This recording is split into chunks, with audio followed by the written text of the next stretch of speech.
So if you believe in science, and if you're grateful for vaccines, and we do and we are, then you should expect very straightforward answers to very simple questions about how they work. And for months now, we have been asking a very straightforward question about the coronavirus vaccine. Why do people who take it, and by the way, why do people who've been previously infected and show high levels of antibodies, have to live under the restrictions that the vaccines were supposed to eliminate? Why, for example, does Tony Fauci say you have to wear a mask after you get the vaccine? If we're following the science, and we sincerely hope to, we're wondering, is Fauci telling Americans who've been vaccinated or who have recovered from the coronavirus itself that they aren't protected against future infections? Is that why he's saying they can't eat in restaurants or go to bars? These are not trick questions. They're the most basic of all questions. We'd love to have Dr. Fauci on the show to explain them. But we've asked him enough that he finally took notice, and this morning he went on CNN. But he didn't answer them. Instead, he dismissed those questions as a conspiracy theory. And as he talked, you'll notice the graphic on the screen. We lie! Right. Here's what happened. What do you have to say to Tucker Carlson? Yeah. That's just a typical crazy conspiracy theory. Why would we not tell people if it doesn't work? Look at the data. The data are overwhelming. In the 3 vaccines that have been approved for use in an emergency use authorization, the J&J, the Pfizer, and the Moderna, you had 30,000, 44,000, and 40,000 people in a clinical trial with an overwhelming signal of efficacy. So I don't have any idea what he's talking about.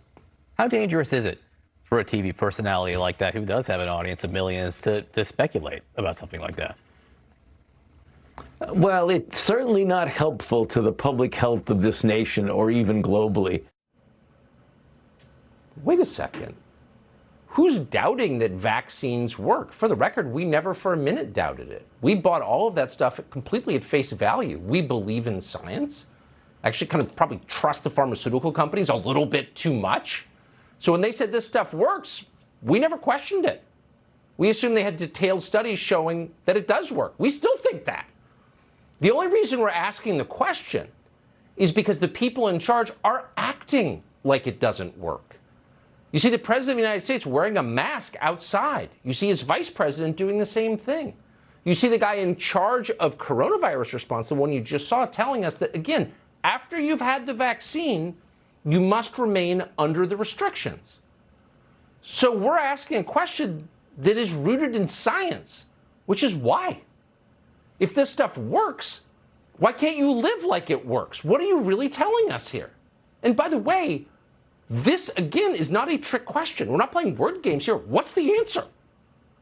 If the coronavirus vaccine prevents you from catching the coronavirus, why are you wearing a mask? Why can't you eat in a restaurant? And if it doesn't prevent you from catching the coronavirus, why are we taking it in the first place? Both can't be true. So that's the question. It's not a conspiracy theory.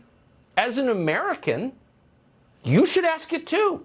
If they're telling you can't fly on a plane until you take a vaccination, which, by the way, won't allow you to live as you did in 2019, what are they saying? Let's hope they explain it really soon before people lose faith, not just in them, but in science itself. And that really would be a tragedy. So 3 weeks ago, the president put his vice president, Joe Biden, put Kamala Harris in charge of the border.